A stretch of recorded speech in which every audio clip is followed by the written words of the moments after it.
الحمد لله الحمد لله وكفى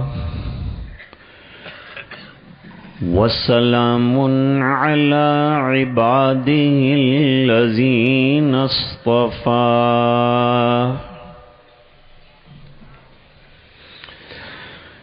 أما بعد أعوذ بالله من الشيطان الرجيم بسم الله الرحمن الرحيم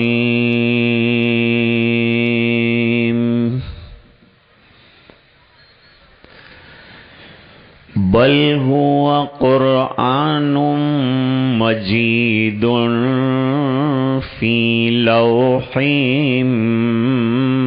محفوظ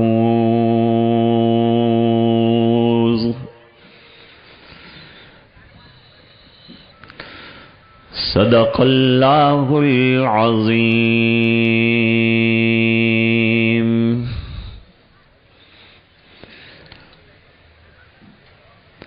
وقال النبي صلى الله عليه وسلم خيركم من تعلم القرآن وعلمه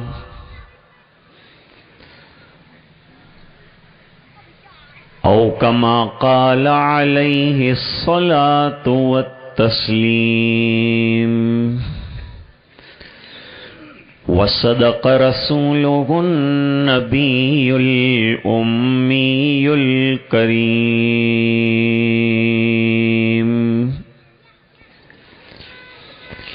اللهم صل على سيدنا محمد وعلى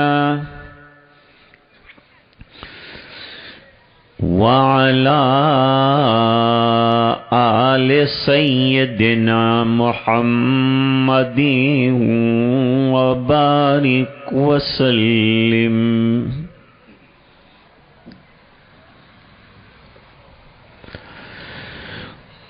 گر تمی خواہی مسلمان زیستن نیست ممکن جز بقرآن زیستن.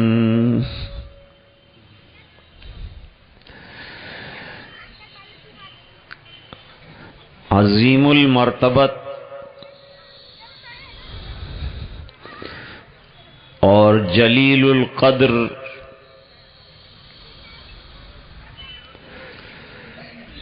شہ نشین پر تشریف فرما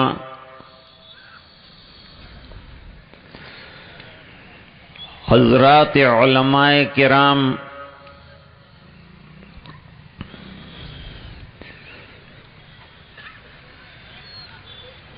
بزرگان محترم،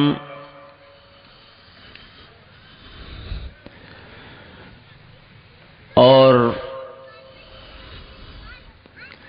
حاضرین مجلس،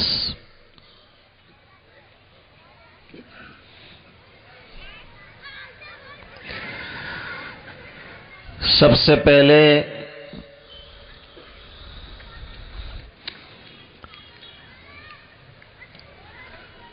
اس کامیاب اجلاس کے انعقاد پر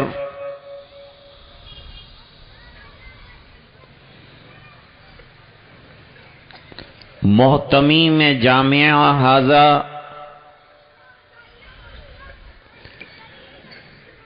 مولانا سید افسر صاحب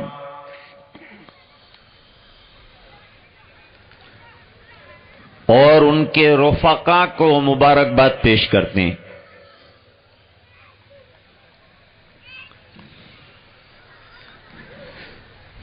ثانیاً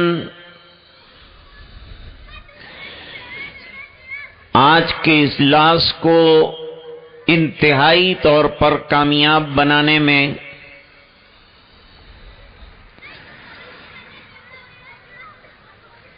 قریہ پاٹوردہ کے 4 محلے کے نوجوانوں کو جنہوں نے ہمارا پرتپاک استقبال کیا اور مہمانان کے لیے انتظام کیا،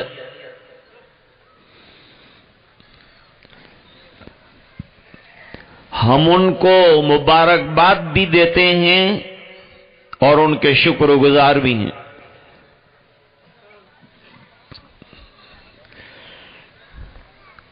ثالثاً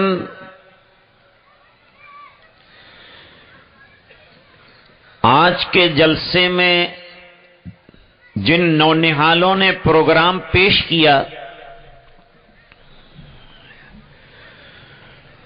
ان کو انعامات سے نوازنے والے حضرات جنہوں نے دل کھول کر ان نونہالوں کو نوازا، ان کے لیے دعا کرتے ہیں کہ اللہ تعالیٰ ان کے جان مال عزت آبرو میں برکتیں عطا فرمائے۔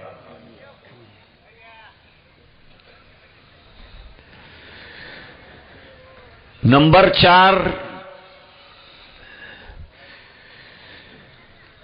آج جن علماء اور جن حضرات نے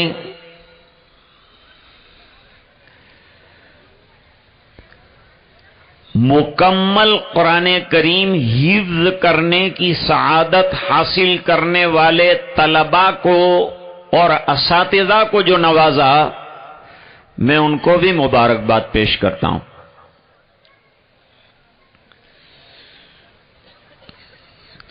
اور دعا گو ہوں کہ جیسے آپ نے آج ان حفاظ کو نوازا، اللہ کرے کہ آپ کی نسلوں میں حفاظ پیدا ہوں اور ان کو بھی ایسے ہی نوازا جائے۔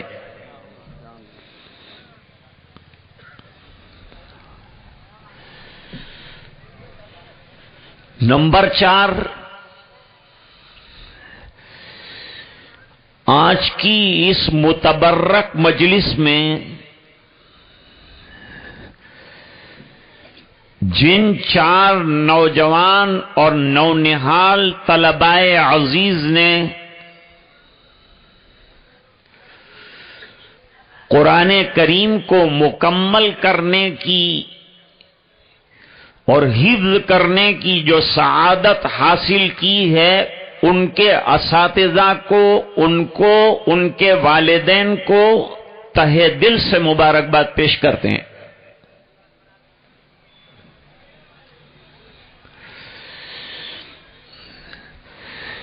قرآن کریم مینار نور ہے، اس میں اتنے کمالات ہیں اور اتنی خوبیاں ہیں کہ اگر وہ خوبیوں کا ہمیں اندازہ ہو جائے تو ہم میں سے کوئی بوڑھا بھی ایسا باقی نہ رہے جو قرآن کریم حفظ نہ کرے۔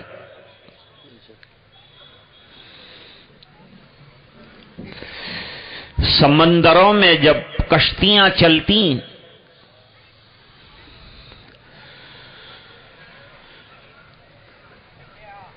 تو ایک سمندر کے کنارے پر ایک روشنی اور مینارہ نور ہوتا ہے، اس کو دیکھ کر اپنی سمتیں طے کرتے ہیں کشتی ران اور کشتیوں کے ناخدا، کیونکہ چاروں طرف ٹھاٹھیں مارتا ہوا سمندر اور کوئی راہ نظر نہیں آتی،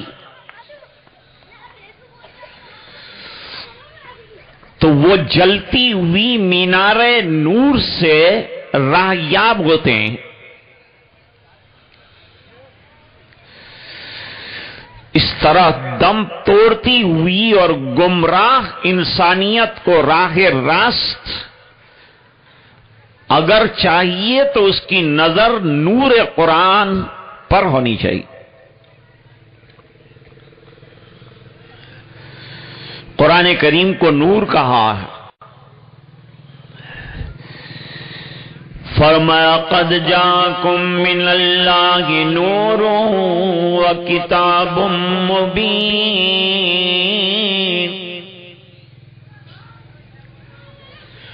تمہارے پاس اللہ کی طرف سے ایک نورانی رسول آیا اور نورانی کتاب آئی.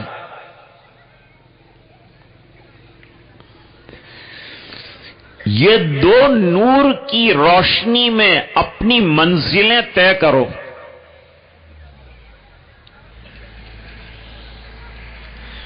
اور منزل مقصود کو پالو.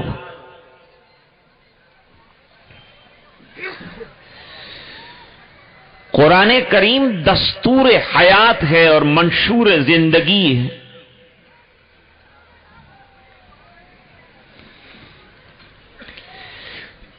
ایک مسلمان کی زندگی اگر اسلامی گزرنی ہے تو قرآن کریم کی آیات کے ارد گرد گزرے گی.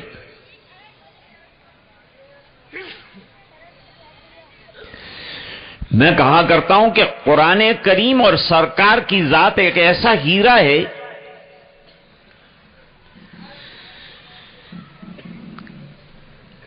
کہ جسے کسی روشنی میں رکھا جائے اور اسے متحرک کیا جائے تو الگ الگ روشنیاں اور الگ الگ خوبیاں اس ہیرے کی ظاہر ہوتی ہے. قرآن کریم کا عالم بھی یہی ہے. لا ينقضی غرائبہ، قرآن کریم کے عجائبات ختم نہیں ہوتے.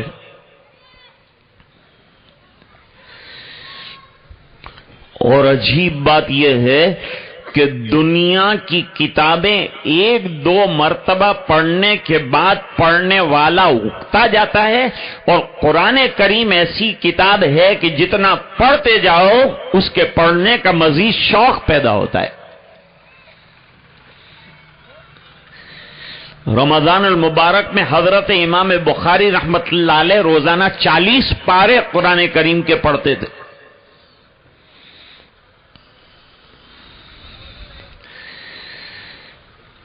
اتنی خوبیاں ہیں اس کی، ایک ایک صورت میں عجیب عجیب کمالات ہیں.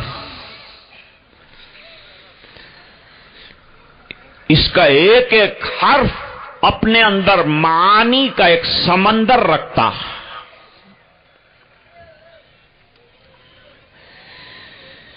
ایک ایک حرف اللہ کی طرف سے اترا ہوا اور منزل من اللہ، اور اس پر ایمان رکھنا ضروری ہے. حرف اورا ریب نے تبدیل نے آیا الشرمندہ تاویل نے.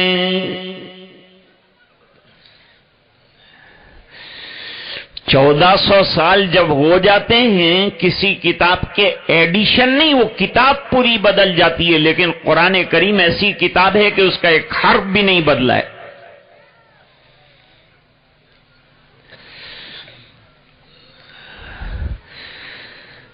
مسئلہ اصل میں یہ ہے کہ قرآن کریم کے لیے ہم نے کوئی قربانیاں نہیں دی ہیں، مارے نہیں کھائی ہیں. اس بنا پر اس کتاب کی ہمیں قدر نہیں ہے کہ اللہ نے ہم کو کیا دیا ہے. کبھی ہم BCom دیکھتے ہیں، کبھی BA دیکھتے ہیں، کبھی CA دیکھتے ہیں. منع نہیں ہے، اپنے بچوں کو پڑھاؤ، بہترین ایجوکیشن سے ان کو نوازو، لیکن قرآن کریم کے مقابلے میں کوئی ڈگری نہیں ہے.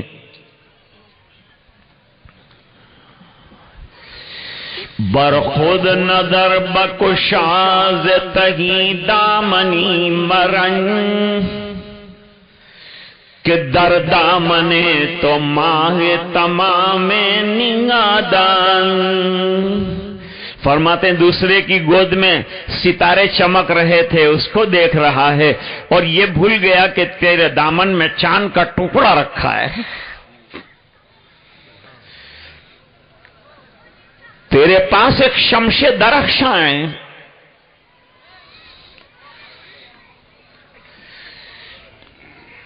آج غیر جو ہیں وہ قرآن کریم کی قدر کر رہے ہیں اور قرآن کریم کو عجیب و غریب طریقے پر مطالعے کی نظر میں لے رہے ہیں، اور ہم نے طاق نسیان پر قرآن کریم کو رکھ دیا.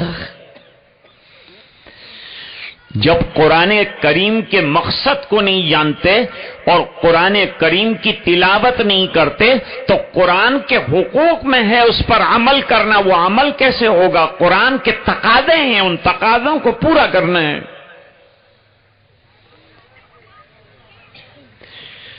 دو چیزیں آئیں، نقوش کی شکل میں اللہ نے قرآن اتارا اور عمل کی شکل میں سرکار کو بھیجا ہے۔ سرکار کو دیکھتے جاؤ تو سرکار کے عمل سے قرآن کی آیتیں بنتی جائیں گی، اور قرآن کریم کی آیتیں پڑھتے جاؤ تو سیرت بنتی جائے گی۔ غالباً یہی وجہ ہے کہ صدیقہ کائنات مریم اسلام حضرت عائشہ رضی اللہ تعالی عنہا نے ان لوگوں سے جو حضور پاک صلی اللہ علیہ وسلم کے اخلاق پوچھنے آئے تھے یہ سوال کیا کہ تلاوت قرآن کرتے ہو، قرآن پڑھتے ہو؟ اس زمانے میں کوئی ایسا نہیں تھا کہ قرآن کریم کی تلاوت نہ کرتا ہو۔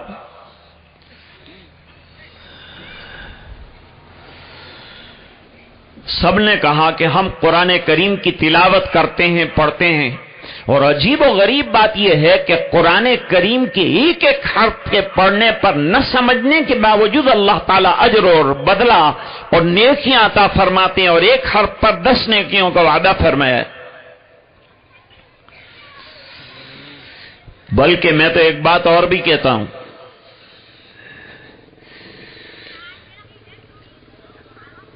کہ اللہ کی یہ پاکیزہ اور طیب کتاب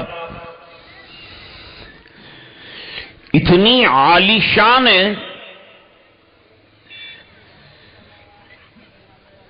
کہ امت کو یوں کہنا چاہیے تھا کہ تمہاری گندی زبان سے خبردار جو میری کتاب کی تلاوت کی، لیکن اللہ نے کرم اتنا فرمایا کہ رات دن زبان پر بد کلامی ہے، غیبت ہے، برائیاں ہیں، جھوٹ ہے، اس کے باوجود اللہ نے فرمایا قرآن کریم پڑھا کرو، اور قرآن پڑھنے کا حکم دیا ہے۔ فرمایا اتل ما اوحی الیک من الکتاب۔ یہ آیت بھی بڑی عجیب ہے۔ سرکار جو رات دن تلاوت فرماتے ہیں، اللہ تعالیٰ فرماتے ہیں قرآن کریم کی تلاوت کیا کرو۔ سرکار کو کہا جا رہا ہے اور امت کو سنایا جا رہا ہے۔ سرکار تو راتوں کو اٹھ کر لمبی لمبی قرات فرماتے ہیں اور قرآن کریم کی تلاوت فرماتے ہیں۔ 3 نسخے اس آیت کریمہ کے اندر بڑے زبردست بیان کیے ہیں، ہماری بیماریوں کا علاج بیان کیا۔ فرمایا اتل ما اوحی الیک من الکتاب، پہلی بات قرآن کریم کی تلاوت کرو، اور قرآن کا پڑھنا ذکر ہے، اس لیے کہ اللہ نے قرآن کریم کو ذکر کہا ہے۔ جلال الدین سیوطی رحمت اللہ علیہ نے الاتقان فی علوم القرآن میں قرآن کریم کے 300 علوم پر بحث کی،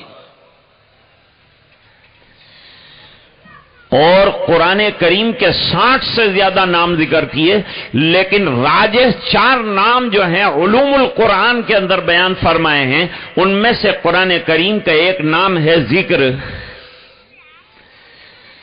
وَلَقَدْ يَسَّرْنَا الْقُرْآنَ لِلذِّكْرِ فَهَلْ مِن مُدَّكِرٍ، ہم نے قرآن کریم کو پڑھنے کے اعتبار سے آسان کر دیا، اسی لیے عجمی بچہ جسے اردو بھی نہیں آتا اس سینے میں قرآن کریم کو محفوظ کر لیتا ہے۔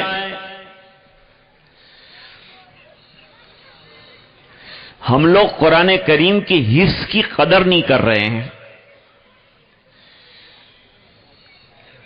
مصر میں ایک گاؤں ہے، اس گاؤں کا نام گورنمنٹ نے تبدیل کر دیا، اس گاؤں کا نام رکھا عرب القرآن۔ اس گاؤں میں 40,000 کی بستی ہے، 40,000 کی بستی، اور 40,000 کی بستی میں 350 مکتب ہیں اور 45 دارالعلوم ہیں،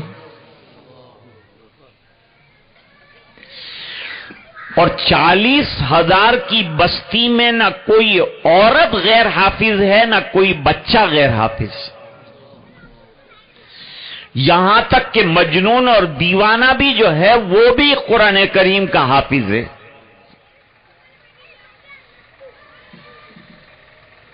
انہوں نے ایک ترتیب بنائی، وہ ترتیب یہ بنائی ہے کہ ماں جب پریگننٹ ہو جاتی، یعنی حاملہ ہو جاتی، گھر والے اس کے پاس سب کام چھوڑا کر اس کو تلاوت قرآن میں لگا دیتے ہیں کہ اب تجھے جب تک وضع حمل نہ ہو جائے وہاں تک تلاوت قرآن کے علاوہ کچھ نہیں کرنا ہے۔ وہ کھاتی ہے، پیتی ہے، ضرورتوں سے فارغ ہوتی ہے اور رات دن قرآن کریم پڑھتی رہتی ہے۔ نتیجہ اس کا یہ ہوتا ہے کہ جب بچہ پیدا ہوتا ہے 4 سال کی عمر میں اس کو مکتب میں قرآن کریم حفظ کرنے کے لیے داخل کرتے ہیں، 6 سال کی عمر میں وہ حفظ کر لیتا ہے، کیونکہ ماں یہاں جو پڑھتی ہے اس کا اثر وہ بچہ جو ماں کے پیٹ میں ہے اس کے اوپر پڑتا ہے۔ قطب الدین بختیار کاکی رحمت اللہ علیہ بڑے مشائخ میں سے ہیں،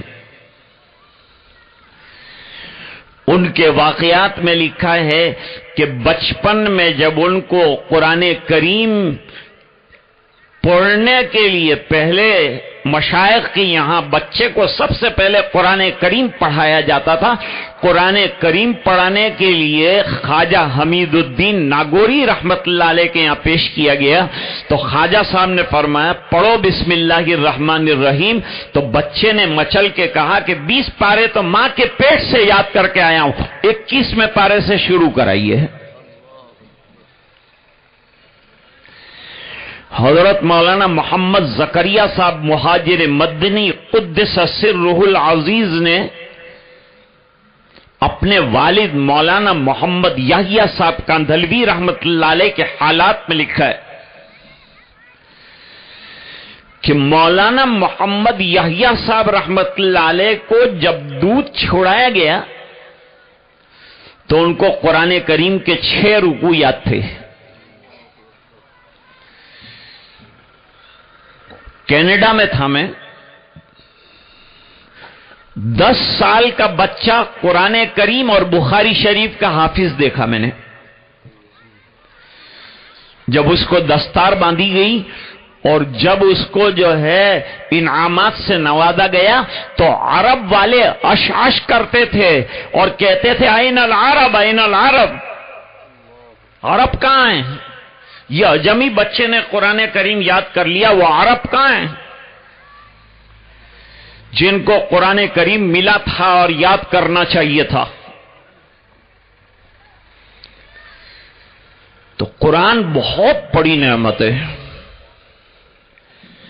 آسان طریقے سے یاد کرنے کا طریقہ بتاؤں؟ خواجہ فرید الدین گنج شکر رحمت اللہ علیہ نے فرمایا کہ قرآن یاد کرنا شروع کرے بڑی عمر میں، چھوٹی عمر میں کوئی قید نہیں ہے عمر کی، تو فرماتے ہیں پہلے سورہ یوسف یاد کر لو۔ جو سورہ یوسف یاد کرنے کے بعد قرآن کریم پڑھے گا اس کو قرآن کریم یاد ہو جائے گا۔ ایک اور بزرگ فرماتے ہیں کہ اگر چاہتے ہو کہ قرآن کریم یاد کرنے کے بعد نہ بھول جاؤ، یہ بڑی نعمت ہے، یہ ہاتھ سے نکل نہ جائے، کیونکہ قرآن یاد کرنے کے جہاں فضائل بیان کیے ہیں وہاں اس کے بھول جانے کی سخت وعیدیں بیان فرمائی۔ اس لیے قرآن یاد کرنا تو آسان ہے، یاد کرنے کے بعد اس کو باقی رکھنا مشکل ہے۔ جیسے شادی کر لینا تو بہت آسان ہے، دلہا اور دلہن اور ایجاب اور قبول اور لوگ جو ہے وہ چھوارے کھاتے ہیں، سوکھی خوشیاں ان کو دیتے ہیں، تازی خوشیاں دلہا دلہن کو ملتی ہیں۔ اس کے بعد لوگ روانہ ہو جاتے ہیں، ان کے ذمے زندگی کی ذمہ داری آتی ہے کہ اب یہ زندگی کا گاڑا 2 پہیے آگے ایک چلانا ہے. تو ذمہ داری یہ دلہا اور دلہن کی ہے کہ اپنی زندگی کو ازدواجی طریقے پر کامیاب طریقے سے چلائے. قرآن آ گیا تو بہت بڑی ذمہ داری آ گئی.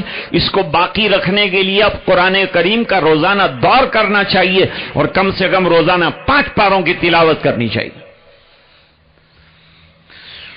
اور نمازوں میں قرآن کریم پڑھنا چاہیے اور تلاوت کرنا چاہیے. اور رمضان المبارک میں اگر بالغ ہو گیا ہے بچہ تو اس کو کسی جگہ محراب سنانی چاہیے، چاہے مسجد ہو چاہے گھر ہو. لیکن 1 سال نہ سنایا تو آدھا حافظ اور دوسرے سال نہ سنایا تو خدا حافظ.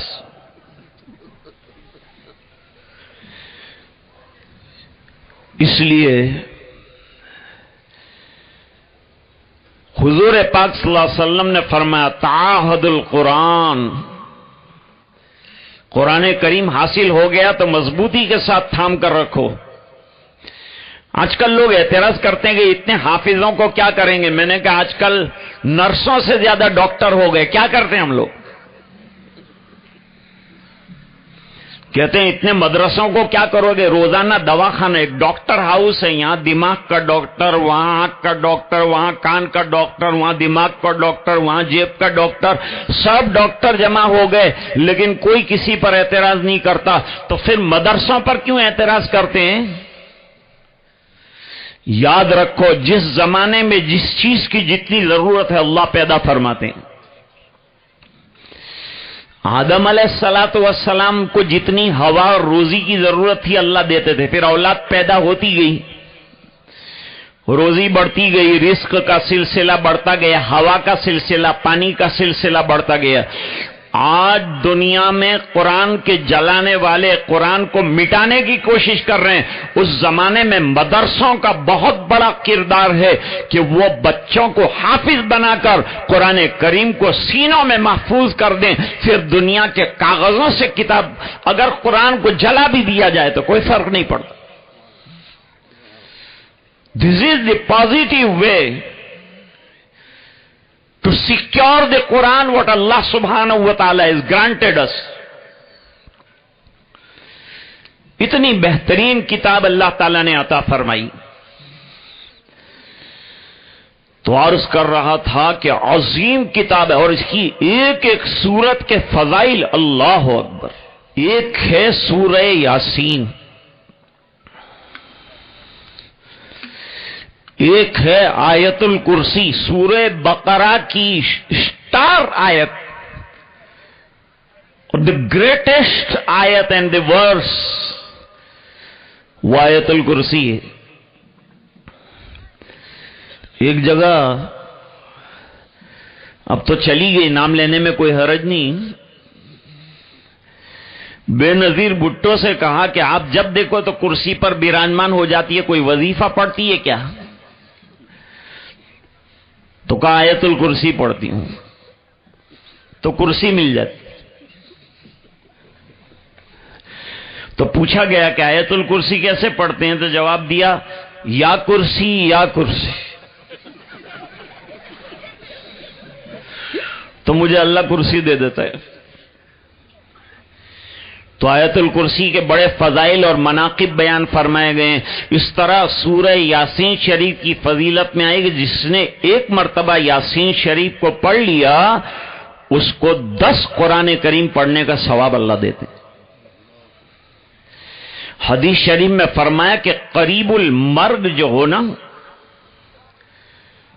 جو مرنے کے قریب ہو گیا اور جان کنی کا عالم ہو تو آسانی کے لیے اپنے قریب المرگ پر یاسین شریف پڑھو.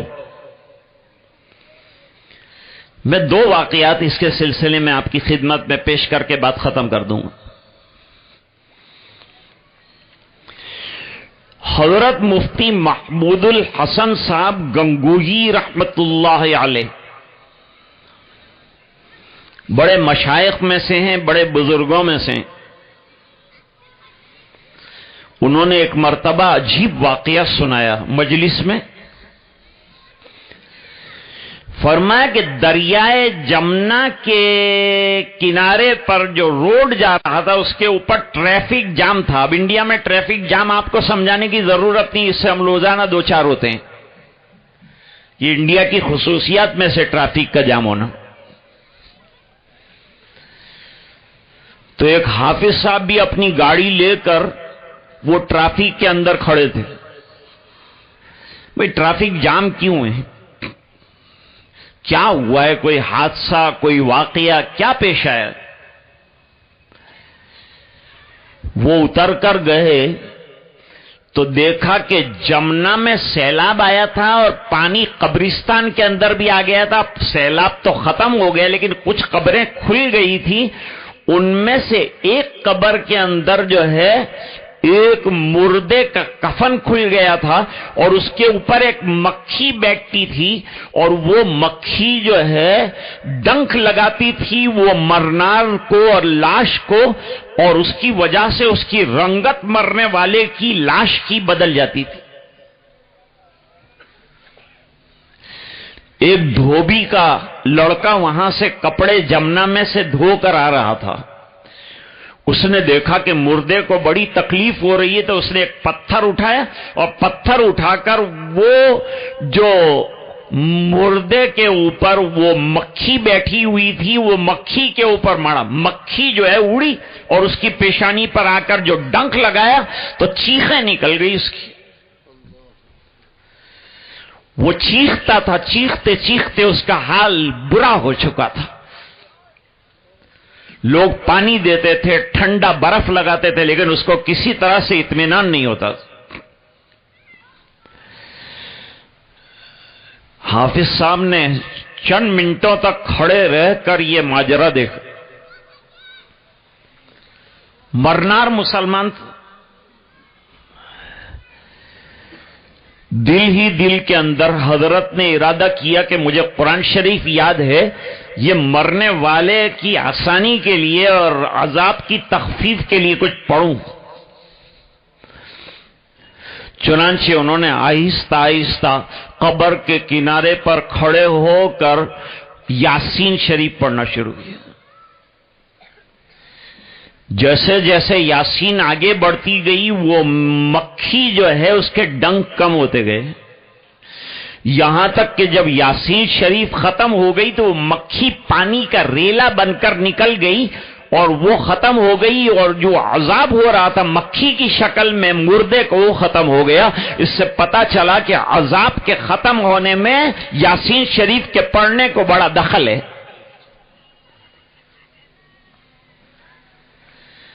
اور کسی کو تو پتا نہیں چلا، لیکن حافظ صاحب نے تو اس کرشمے کو اپنی آنکھوں سے دیکھا. ہمارے یہاں سورت سے ایک گجراتی جریدہ ہفتہ واری نکلتا تھا، ابھی بھی نکلتا ہے. ابھی اس کے 50 سال مکمل ہوئے. جیسے ضیاء العلوم کے 50 سال جب مکمل ہوئے تھے تو ایک اجلاس ہوا تھا اور ایک بڑا اجلاس ہوا تھا. لیکن آج جو اجلاس میں میں لوگوں کو دیکھ رہا ہوں اتنے لوگ اس زمانے میں نہیں آتے تھے.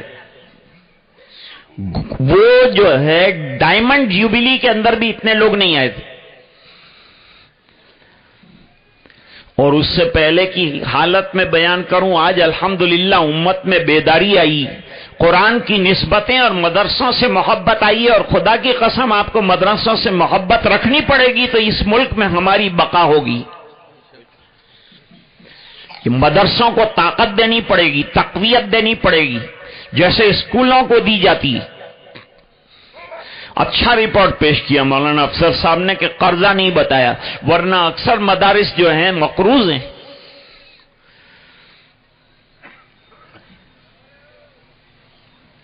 پہلے کسی زمانے میں جلسے میں کئی سالوں سے آتا ہوں، لیکن آپ کی زیارت سے میں محروم رہتا تھا. مسجد میں تھوڑا سا چھوٹا سا ایک جلسہ ہوتا تھا، کچھ لوگ بیچارے آتے تھے، اس میں بھی جو ہے غیر مکلفین کی تعداد زیادہ ہوتی تھی اور مرفوع القلم زیادہ ہوتے تھے، اور جو ہے باقی حضرات تو معلوم نہیں کہاں ہوتے تھے. لیکن آج الحمدللہ مولانا افسر صاحب نے ذکر کی مجالس کا سلسلہ شروع فرمایا، اور وہ سلسلہ نقشبندیہ میں بیعت ہیں، اور یہ سلسلہ اتنا مضبوط ہے، اس کی طاقت آپ دیکھ سکتے ہیں کہ آج اتنا بڑا مجمع جمع ہوا ہے۔ یہ سلسلے کی تاثیر ہے، یہ سلسلے کی طاقت ہے۔ اپنے آپ کو ذاکر بنائیے، اللہ سے لو لگائیے۔ قرآن ذکر ہے، نماز ذکر ہے، ولا ذکر اللہ اکبر۔ نماز کے بارے میں فرمایا بہت بڑا ذکر ہے۔ آج نوجوانوں نے بائک پر جو استقبال کیا تو میں حیران ہو گیا، اتنا پرجوش انہوں نے استقبال کیا، جتنا پرجوش آپ نے میرا استقبال کیا ہے۔ مجھے قلبی خوشی اس وقت ہوگی کہ اتنے پرجوش طریقے پر آپ مسجدوں کو بھر دیں، آپ کی جوانی مسجدوں کی نظر ہو جائے۔ اور آج آپ نے مدرسے کو فیڈ بیک کیا ہے اور تعاون کیا ہے۔ میں امید رکھتا ہوں کہ پورا سال اسی طرح اس مدرسے کا خیال رکھو گے، اور حضرت مولانا ابو الحسن صاحب رحمت اللہ علیہ کی محنتوں کو داد دو گے، اور ان کے لیے دعا کرو گے مغفرت کی۔ آپ کے گاؤں میں اور آپ کے دیار میں تو بہت بڑا قال اللہ قال الرسول کا ایک سیلاب آ گیا ہے۔ لوگ ترستے ہیں ایک حافظ کے لیے، اور آپ کے یہاں سے حفاظ کا ایک پورا ٹیم کا کام جو ہے وہ ہو رہا ہے، حفاظ تیار ہو رہے ہیں یہاں۔ ایسا نہیں ہونا چاہیے دوستو کہ دیے کے نیچے اندھیرا ہو۔ جس گاؤں میں اتنا بہترین مکتب چل رہا ہے، اتنا بہترین قرآن کریم کی خدمت والا مدرسہ چل رہا ہے، اس مدرسے میں گاؤں کے جتنے گھر ہیں مسلمانوں کے، ان میں سے ایک ایک بچہ مدرسے کو دیجئے اور اسے حفظ قرآن کریم کروائیے۔ آج مالیگاؤں سے لوگ آئے ہیں، جلگاؤں جاموت سے لوگ آئے ہیں، آلے واڑی سے آئے ہیں، اور بارہ گام سے آئے ہیں، اور بھنڈار سے آئے ہیں، اور معلوم نہیں کتنے نام تو مولانا افسر صاحب نے اور دوسروں نے بتائے، لیکن مجھے یاد نہیں رہے۔ اللہ تعالیٰ آپ کا قرآن کریم کی نسبت سے اور مدرسے کو فیڈ بیک کرنے کی نسبت سے یہاں جمع ہونا اللہ اپنے فضل سے قبول فرمائے، اور نسلوں میں اللہ علماء پیدا فرمائے، اور دین کی بقا اور تحفظ کے لیے مجاہدین تیار فرمائے۔ تو وہ امید ویکلی جو ہے اس میں ایک واقعہ میر صاحب نے لکھا تھا، وہ اس کے ایڈیٹر تھے، انہوں نے ایک واقعہ لکھا تھا۔ ساؤتھ افریقہ میں ایک حافظ صاحب قبرستان کے قریب سے گزر رہے تھے تو ایک قبر کے اندر آگ جل رہی تھی، اور آگ کی لپیٹیں اور آگ کے شعلے اوپر تک آ رہے تھے۔ وہ گاڑی کو بریک لگائی انہوں نے کہ کسی مسلمان کی قبر ہے اور آگ جل رہی ہے، اس پہ عذاب قبر ثابت ہے۔ اور شرح عقائد نصفی میں لکھا ہے کہ اہل سنت والجماعت کی یہاں اور اہل حق کے یہاں یہ بات ثابت ہے کہ عذاب قبر ہوتا ہے، اور جسم کو بھی ہوتا ہے، روح کو بھی ہوتا ہے۔ اور نبراس کے حاشیے پر لکھا ہے روح مال جسم کو جو ہے عذاب ہوتا ہے۔ حدیث شریف میں فرمایا حضور پاک صلی اللہ علیہ وسلم تشریف لے جا رہے تھے، دو قبریں جو تھی اس کے قریب کھڑے ہو گئے، فرمایا دونوں کو عذاب ہو رہا ہے۔ کہ حضور ان کو کس وجہ سے عذاب ہو رہا ہے؟ یہ ثابت کر رہا ہوں کہ عذاب قبر ثابت ہے۔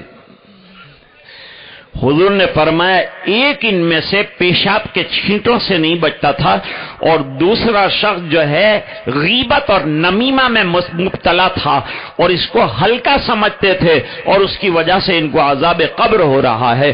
سرکار نے تازہ ٹہنیاں دونوں کے اندر گاڑی اور فرمایا جب تک یہ تازہ رہیں گی اور ہری رہیں گی ان سے عذاب کو کم کر دیا جائے گا۔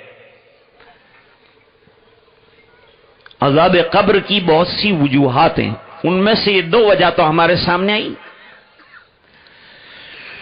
وہ حافظ صاحب نے گاڑی کو کر دیا پارک اور وہ قبرستان میں گئے اور قبرستان میں جا کر انہوں نے ایک کنارے پر کھڑے ہو کر یاسین شریف پڑھنا شروع. جیسے جیسے یاسین شریف پڑھتے جاتے تھے ویسے ویسے عذاب کے شعلے اور آگ کے شعلے واپس قبر کے اندر چلے جاتے تھے، یہاں تک کہ جب یاسین ختم ہوئی تو آگ بھی ختم ہو گئی. یہ تو چند سال پہلے کا واقعہ ہے. عرض کر رہا تھا کہ قرآن کریم کی ایک ایک آیت میں اور ایک ایک سورت میں اور ایک ایک حرف میں کتنے کمالات ہیں، کتنی خوبیاں ہیں، اور اللہ نے ایسی کمال والی کتاب ہم کو فتنوں کے زمانے میں اگر فتنوں سے بچنا ہو تو بہترین قرآن کریم دیا ہے. فرمایا ایک تو تلاوت قرآن کریم کریں گھر کے اندر ماں بہنیں بھی، اور کوئی مرد اور کوئی فرد ایسا نہ رہے جو تلاوت قرآن نہ کرتا ہو. دوسری چیز جو آیت کریمہ میں بیان فرمائی ہے وہ نماز کی پابندی ہے. وَأَقِمِ الصَّلَاةَ، نماز کو پابندی کے ساتھ بجا لانا. ابھی جلسے کے اختتام پر انشاءاللہ نماز ہوگی، پھر کھانے کا نظم ہے، پھر علماء کے لیے الگ نظم ہے، عوام کے لیے بھی نظم ہے، کھلایا جائے گا. لیکن ہم نماز ادا کریں. نماز کو انتہائی طور پر پابندی کے ساتھ بجا لانا چاہیے. میرے والد صاحب بیمار ہوئے تو 5 گانا نمازوں میں سے کوئی نماز موت تک قضا نہیں ہوئی، سب نمازیں ادا فرمائی. یہاں تک کہ اسپتال میں ڈاکٹر نے اٹھنے سے منع کیا تھا، وہاں 2 کرسیوں کے بیچ میں کھڑے ہو کر نماز پڑھی. فرمایا بیٹھ کر نماز پڑھنے کو جی نہیں چاہتا، پوری زندگی کھڑے ہو کر پڑھی، اب کیسے بیٹھ کر پڑھوں. اور فرماتے تھے کہ زمانہ طالب علمی ہی سے تہجد پڑھتا رہا ہوں، اور 17 دن اسپتال کے جو ہیں اس میں بھی انہوں نے تہجد کو ادا فرمایا. 2 نعمتوں کا تذکرہ اللہ نے فرمایا، بیمار دلوں کے لیے بہترین شفا کا نسخہ بیان فرمایا، اور تیسرے نمبر پر فرمایا وَلَذِكْرُ اللَّهِ أَكْبَرُ، اور اللہ کا ذکر بہت بڑی چیز ہے. تو آج کے جلسے کا پیغام 3 چیزیں ہیں. نمبر 1، قرآن کریم کو حفظ جان بناؤ، روزانہ یاسین شریف پڑھنے کا معمول بناؤ، آیت الکرسی گھر میں پڑھنے کا معمول بناؤ. یہ گھر میں جو بھوت آتے ہیں اور پریشانیاں آتی ہیں اور جنات کی ٹیم آتی ہے، سب بھاگ جائے گی. آج کل کے عاملین یہی بتاتے ہیں کہ تمہارے ہاں 1-2 جنات نہیں، تمہارے ہاں تو بہت برسوں سے ہزاروں کی تعداد میں جنات رہ رہے ہیں. سب بھاگ جائیں گے جنات. گھر میں اگر قرآن کریم کی تلاوت ہو جائے. میرے والد صاحب رحمت اللہ علیہ کسی حافظ قرآن کو تعویذ نہیں دیتے تھے، اور فرماتے تھے میں لکھوں گا تو قرآن کی آیت لکھوں گا، اور تیرے سینے میں اللہ تعالیٰ نے پورا قرآن تعویذ والا رکھ دیا ہے، اب کیا تعویذ چاہیے تجھے؟ قرآن پڑھا کر یہ سب بیماریوں کا علاج ہے، شفاء لما فی الصدور ہے. اس لیے اللہ تعالیٰ نے جو نعمت ہمیں عطا فرمائی اس کی قدر کرنی چاہیے، اس کے ایک ایک حرف سے عشق اور محبت پیدا کرنا چاہیے. اللہ تعالیٰ ہمیں قرآن کریم سے محبت نصیب فرمائے، نمازوں کی پابندی نصیب فرمائے، نمازوں سے محبت عطا فرمائے، ہمیں مسجدوں کا آباد کرنے والا بنائے، اور اللہ تعالیٰ مدارس کی حفاظت فرمائے، اور مدارس اسلامیہ کے ذریعے سے ہمیں فیضیاب فرمائے، اور ہمارے گاؤں ہمارے علاقوں کو روشن فرمائے، اللہ تعالیٰ آپ تمام حضرات کی حاضری کو قبول فرمائے۔ آج جو ہے بہت سے علماء اس نسبت سے یہاں مولانا افسر صاحب کے مدرسے میں تشریف فرما ہوئے اور یہاں تک زحمت فرما کر آئے، یہ قرآن کریم کی نسبت تھی جو ان تمام علماء کو یہاں لے آئی۔ اللہ تعالیٰ ان کا آنا قبول فرمائے، اپنے فضل سے منظور فرمائے، اور ان کا تشریف لانا گاؤں کی دینی ترقی کا بہترین ذریعہ بنا دے، اور ہماری نسلوں میں اللہ تعالیٰ علماء، صلحاء، قرہ، حفاظ اور غوث قطب اور ابدال پیدا فرمائے۔ انہی گزارشات پر میں اپنی طالب علمانہ گفتگو ختم کروں گا۔ وآخر دعوانا الحمدللہ رب العالمین۔ اللہم لک الحمد کلہ ولک الملک کلہ ولک الشکر کلہ وإلیک یرجع الامر کلہ علانیتہ وسرہ۔ اللہم صل علی محمد وبارک وسلم۔ ربنا آتنا فی الدنیا حسنہ وفی الآخرۃ حسنۃ وقنا عذاب النار۔ اللہم نور قلوبنا بنور القرآن وزین اخلاقنا بنور القرآن وادخلنا الجنة بالقرآن ونجنا من النار بالقرآن۔ اللهم اجعل القرآن ربيع قلوبنا نور صدورنا وذهاب همومنا وغمومنا۔ اللهم أعنا على تلاوة القرآن وذكرك وشكرك وحسن عبادتك۔ اللهم وفقنا لما تحب وترضى عدد ما تحب وترضى من القول والعمل والنية والهدى إنك علی کل شیء قدیر۔ اے اللہ ہمارے گناہوں کو معاف فرما، کوتاہیوں سے درگزر فرما۔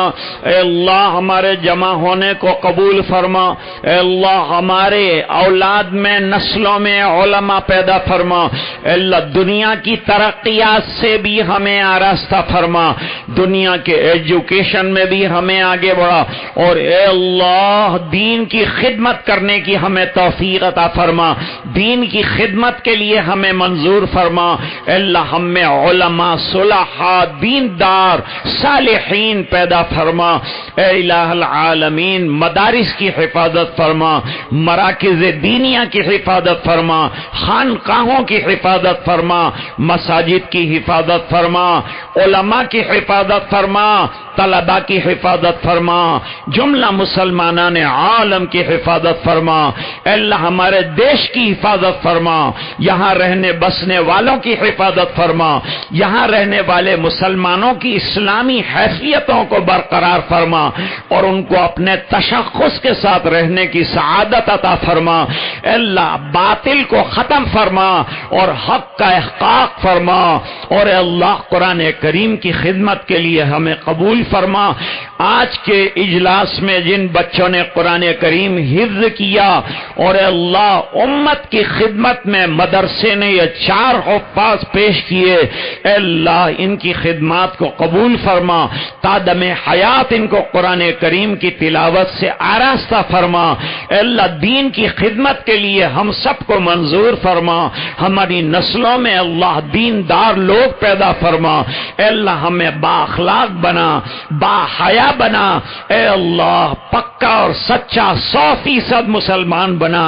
نبی کریم صلی اللہ علیہ وسلم کی اتباع زندگی اور زندگی کے ہر شعبے میں نصیب فرما۔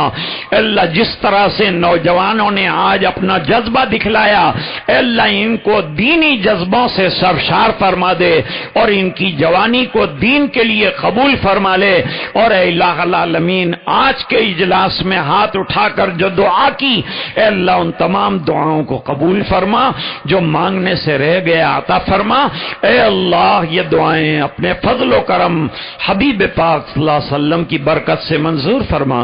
سبحان ربک رب العزت عما یصفون وسلام علی المرسلین والحمد للہ رب العالمین۔